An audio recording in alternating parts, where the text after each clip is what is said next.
$2.1 trillion.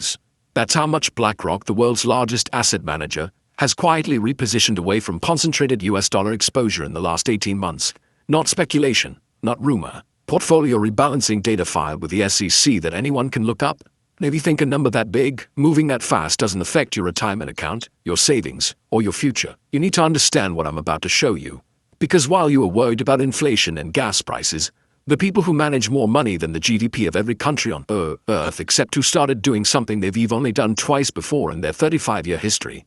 They're repositioning, systematically, quietly, without press releases or explanations.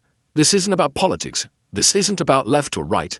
This is about capital flows, mathematical patterns, and what happens when the smartest money in the room heads for the exits. By the end of this video, you'll understand exactly what BlackRock sees that retail investors don't, why this pattern has appeared at critical turning points in modern economic history, and most importantly, what it signals is coming next. Because there's a playbook here.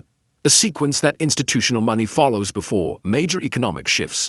It's happened before, during the 2008 crash, before the dot-com bubble burst, and before Black Monday in 1987. 3 distinct stages, same pattern, same outcome. And if you know how to read the signals, you can see exactly which stage we're in right now. The only question is whether you'll recognize what's happening, or whether you'll be asking in 6 months how you did you see it coming when the warning signs were flashing in bright red. Stay with me, because the next 25 minutes will change how you look at your financial future forever. Let me show you what's actually happening behind the curtain. BlackRock manages $10.5 trillion in assets as of Q4 2025. That's more than the entire GDP of Japan, Germany, and the UK combined. They're not just big, they're systemically important to global finance. When Larry Fink speaks, central banks listen. When BlackRock moves, markets follow. This isn't hyperbole. This is documented market impact analysis. In the last 18 months, their SEC filings show a dramatic portfolio restructuring. U.S. Treasury exposure reduced by 17%. That's $238 billion in U.S. government debt. They're no longer holding at previous levels. Domestic equity allocation shifted, down 12% in concentrated large-cap U.S. positions. International diversification increased by 23%.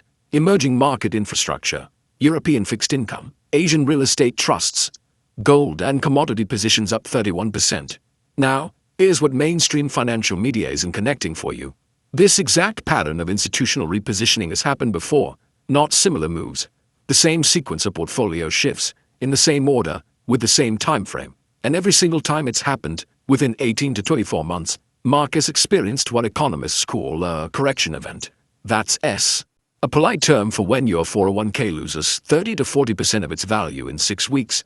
But here's the critical piece nobody's talking about. BlackRock isn't alone.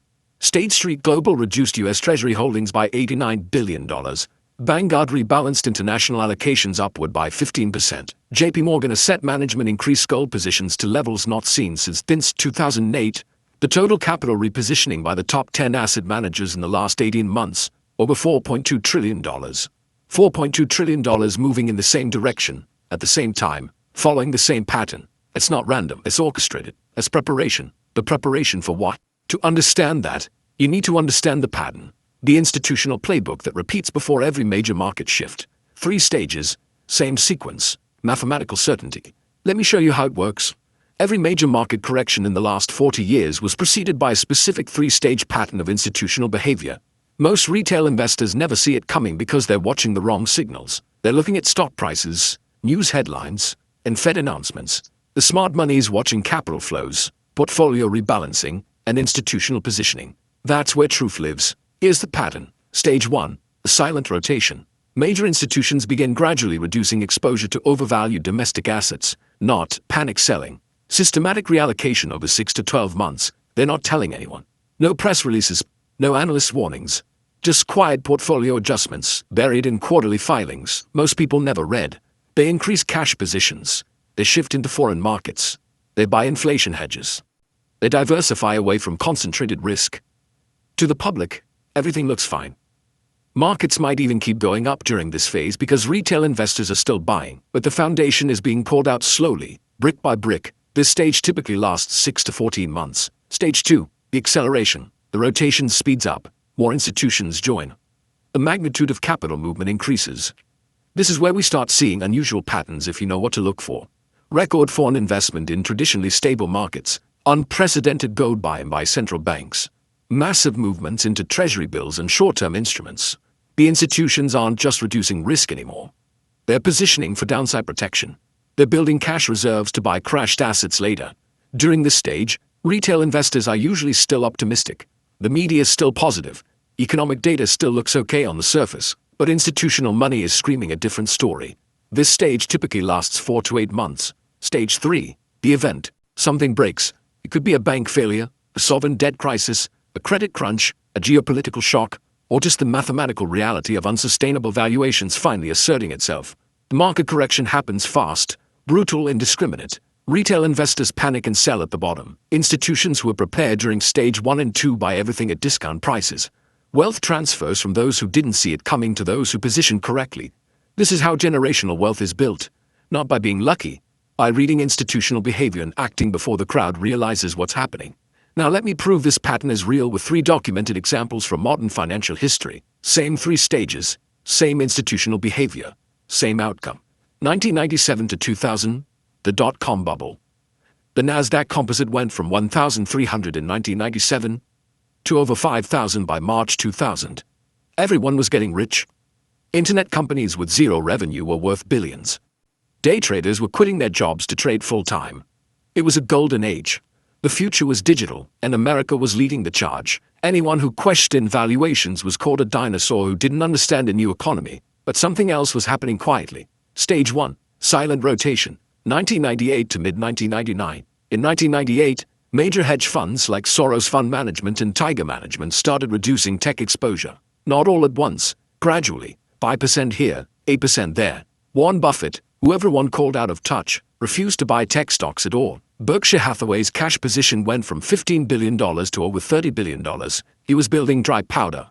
Goldman Sachs' internal memos from 1999, later revealed during congressional investigations, showed their risk management team was flagging extreme overvaluation in the tech sector.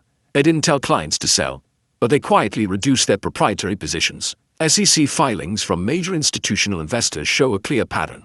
Through late 1998 and 1999, domestic tech equity positions declined while cashed foreign markets and value stocks increased. The smart money was rotating out, while CNBC was celebrating new millionaires every day. Stage 2, acceleration. Late 1999 to early 2000, the pace picked up. By Q4 1999, institutional selling accelerated. Fidelity reduced tech holdings across their major funds by 18% between October 1999 and February 2000. That's documented in their fund prospectus updates. Insider selling at major tech companies hit record levels. CEOs and executives who supposedly believed in the future of their companies were dumping shares as fast as SEC rules allowed. The Carlyle Group and other major private equity firms increased their cash positions to the highest levels in their history. But the Nasdaq kept climbing. Retail investors were pouring money in. The fear of missing out was overwhelming. Everyone knew someone who doubled their money in 3 months. The institutions weren't buying anymore. They were watching, waiting. Stage 3, the event, March 2000, March 10, 2000, the Nasdaq peaked at 5,048. March 13th, it started dropping fast. By October 2002, the Nasdaq was at 1,114. That's a 78% collapse. $5 trillion in market value evaporated. Pets.com, worth $300 million at IPO, went bankrupt. Webvan, valued at $1.2 billion, closed completely. eToys, Cosmo, Dr. Coop, hundreds of companies vanished. 401 kiloseconds decimated. Retirement plans destroyed. Millions of retail investors lost everything. But the institutions who'd moved to cash in stage 1, they bought everything at 70 to 80% discounts. They acquired assets for pennies on the dollar. Wealth didn't disappear. It transferred from those who didn't see the pattern to those who did. 3-stage pattern verified. Historical fact. 2004 to 2008, the housing boom. Real estate prices up 40% in 4 years. Everyone was flipping houses. Mortgage brokers were making fortunes. Banks were lending to anyone with a pulse. No income verification loans. Adjustable rate mortgages with teaser rates. Synthetic CDOs, packaging subprime debt as AA-rated securities. The American dream was home ownership, and Wall Street had figured out how to give it to everyone, whether they could afford it or not. But again, something else was happening beneath the surface. Stage 1, silent rotation. 2005 to mid-2007. In 2005, major hedge funds started taking short positions against mortgage-backed securities. John Paulson's fund bought credit default swaps on subprime mortgages. He wasn't famous yet. He was just reading the data and seeing that default rates were mathematically certain to spike. Michael Burry, running a small hedge fund from California, spent 2 years analyzing thousands of individual mortgages inside mortgage bonds. In 2005, he started betting billions against them. Goldman Sachs' internal emails, later revealed in congressional hearings, show that by 2006, they knew the mortgage securities they were selling to clients were junk and crap. Their words, not mine. While they were marketing these products to pension funds and retail investors, their proprietary trading desk was shorting the exact same securities. Morgan Stanley reduced their mortgage-backed security exposure by 35% between 2005 and early 2007. Major foreign investors, particularly Chinese and Middle Eastern sovereign wealth funds, we started reducing their positions in U.S. mortgage debt as early as 2006. The smart money was not just getting out. They were betting against it. Stage 2. Acceleration. Mid-2007 to early 2008, June 2007. Bear Stearns announced 2 of their hedge funds had collapsed due to subprime exposure. The first crack in the dam. July 2007. Credit rating agencies started downgrading mortgage securities, not aggressively, just enough to signal something was wrong. Institutional selling accelerated. Major banks increased cash reserves. Goldman Sachs' cash position went from $20 billion to over $90 billion in 18 months. But the stock market kept rising. The S&P 500 hit an all-time high in October 2007. CNBC analysts were calling for Dow 15,000. Economic data still looked solid on the surface. Retail investors were still buying. Mortgage origination was still happening. The housing market was still climbing in most areas. The institutions were gone. They were watching from the sidelines, holding cash, waiting for the inevitable. Stage 3. The event. September 2008. September 15, 2008. Lehman Brothers filed for bankruptcy. $600 billion in assets, gone. The credit markets froze. Banks stopped lending to each other. The entire financial system seized up like an engine without oil. AIG needed a $182 billion bailout. Merrill Lynch was sold in an emergency weekend deal. Washington Mutual, the largest savings and loan in U.S. history, failed. The S&P 500 fell 57% from peak to trough. $8 trillion in stock market value erased. $6 trillion in real estate value destroyed. Millions of people lost their homes, their savings, their retirement funds, their jobs. But John Paulson's fund made $15 billion. Michael Burry's fund returned 489% to investors. Goldman Sachs, despite needing a government bailout, paid out $10 billion in bonuses in 2009 because their proprietary trading desk had shorted the crash. The wealth didn't vanish. It moved. From retail investors to institutions who saw the pattern. Same 3 stages. Same institutional behavior. Same devastating outcome for those who weren't paying attention. Pattern verified twice. Let me give you one more. The fastest one. 1982 to 1987. The Reagan bull market.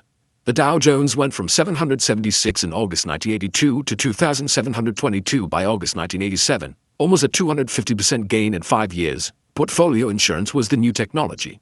Computer programs that would automatically sell stocks if they started dropping. Protecting downside risk. Everyone thought they'd solved the problem of market crashes. Financial innovation, technological advancement, a new era of safe investing. Sound familiar? Stage 1. Silent rotation, 1986 to mid-1987. Through 1986 and into 1987, major institutional investors started reducing equity exposure. Not dramatically, just consistent rebalancing. The Carlyle Group and other major private equity firms increased cash positions. Berkshire Hathaway under Warren Buffett built cash reserves to record levels. Foreign investors, particularly Japanese institutions, started reducing U.S. equity holdings in early 1987. A pattern was there in the SEC filings, but nobody was watching because the market kept going up. Stage 2. Acceleration. Summer 1987. August and September. 1987. Insider selling at major corporations hit levels not seen since 1929. Major hedge funds accelerated their rotation out of equities. Cash positions across institutional investors reached the highest levels of the decade, but the Dow was still making new highs. Just weeks before the crash, analysts were projecting Dow 3000 by year-end.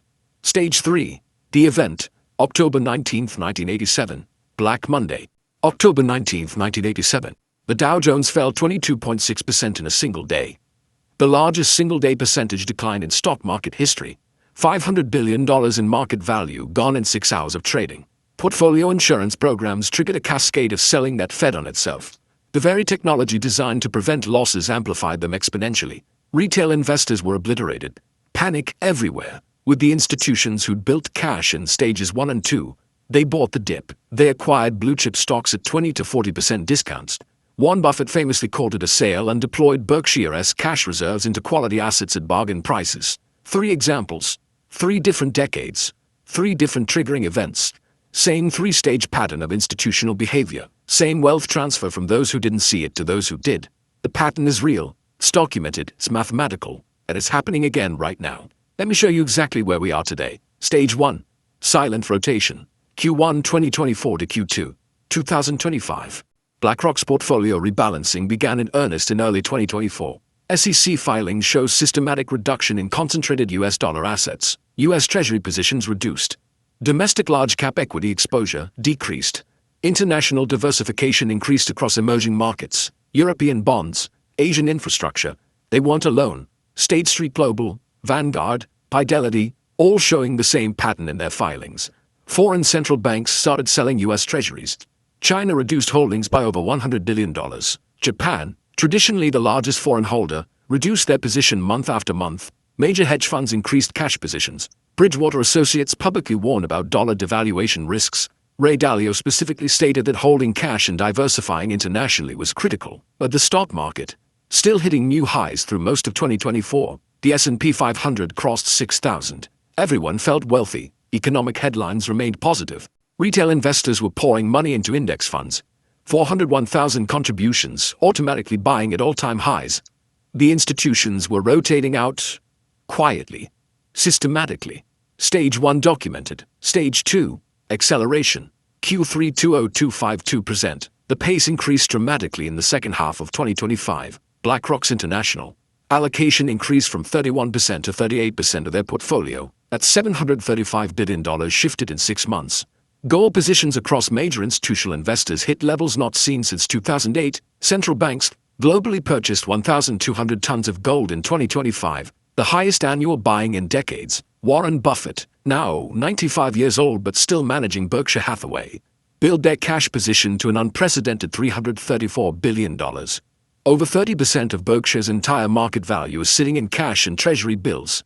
That's not bullish positioning, that's defensive. That's preparation for buying crashed assets later. Insider selling at major corporations reached extreme levels, CEOs and executives selling shares at ratios not seen since 2021, right before the correction that year. Commercial real estate exposure being reduced across institutional portfolios. Office buildings, retail centers, properties purchased at peak prices now being quietly divested. But here's the critical signal most people missed. December 2025, BlackRock published their 2026 outlook. Buried in the 47-page report was a single sentence that should have made headlines but didn't. We are positioned defensively across our core strategies, maintaining elevated cash positions and reduced correlation to domestic equity beta. Translation: we're out. We're holding cash. We're not betting on US stocks going up. Larry Fink, in a CNBC interview last month, said investors should expect significantly lower returns in 2026 than historical averages. When the CEO of the world's largest asset manager tells you to expect lower returns, he's being polite. What he means is, prepare for losses. Stage 2 accelerating right now. So what's stage 3?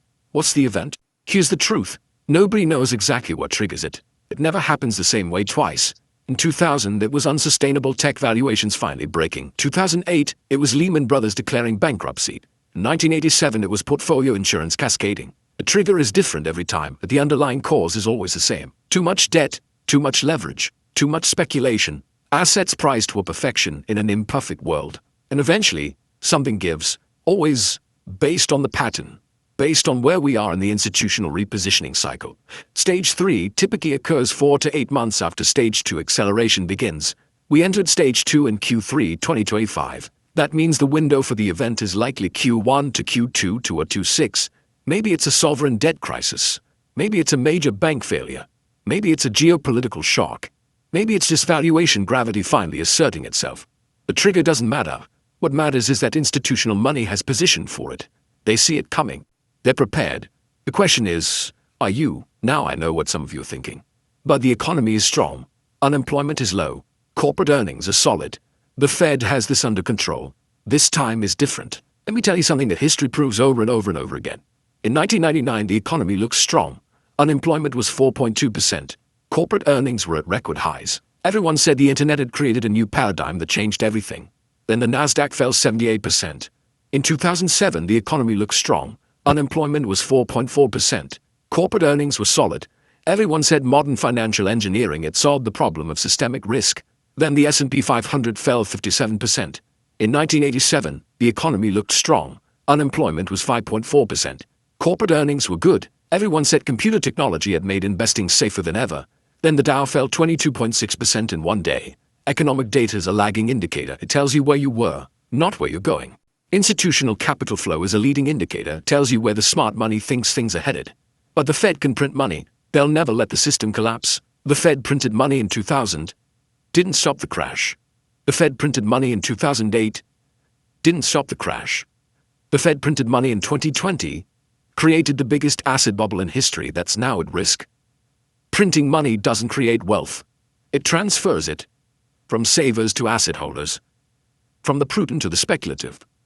Until confidence breaks. And when confidence breaks, printing accelerates the collapse because it destroys trust in the currency itself.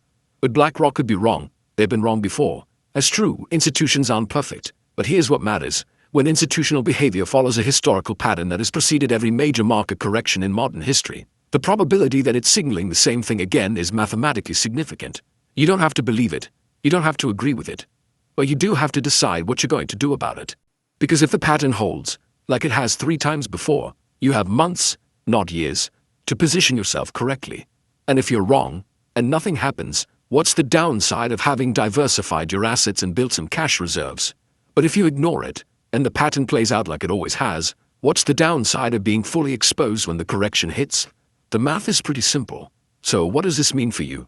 Practically, specifically, starting this week. First, audit your portfolio exposure. If 90% of your net worth is in US stocks, US bonds, and US dollar cash, you're not diversified. You're concentrated in a single currency, a single economy, at a time when institutional money is reducing that exact exposure. It doesn't mean sell everything and hide under your bed. It means reblend intelligently. Consider a position in international equities, emerging markets, European dividend stocks, assets denominated in other currencies.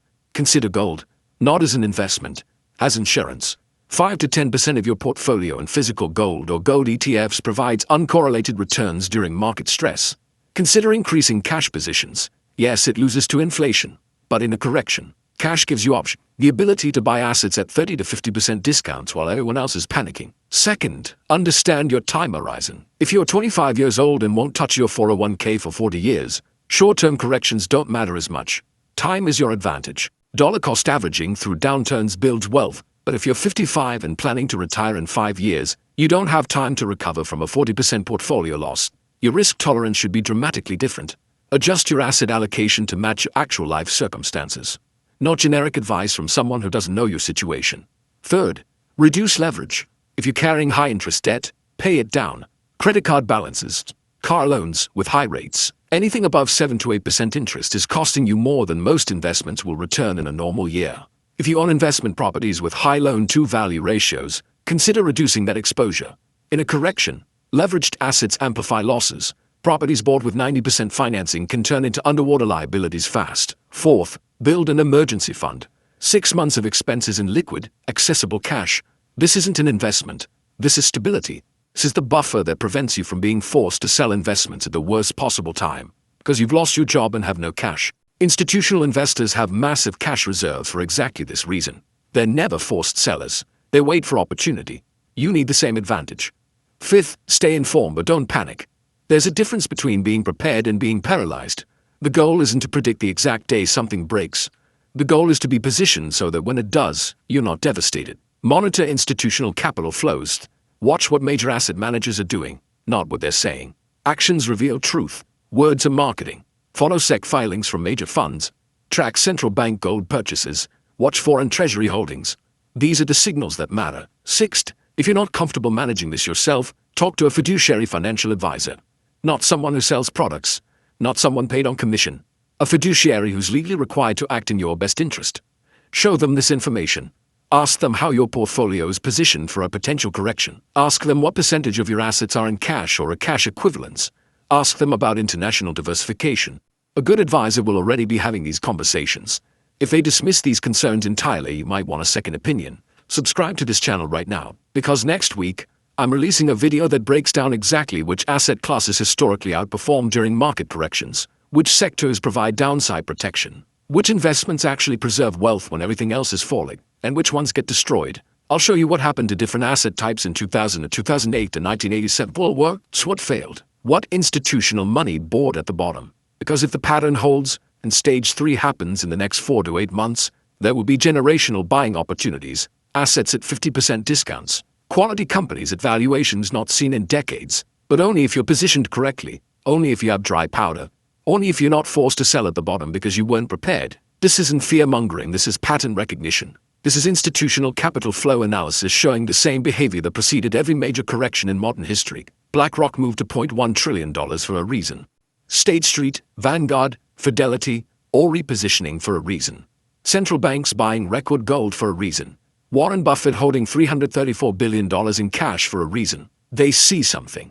The same thing they saw in 1999, the same thing they saw in 2007, the same thing they saw in 1987. We're in stage 2, the acceleration phase. Stage 3 comes next. The only question is whether you'll be positioned correctly when it happens, or whether you'll be asking, like millions before you, how you didn't see it coming when the warning signs were right there in the SEC filings.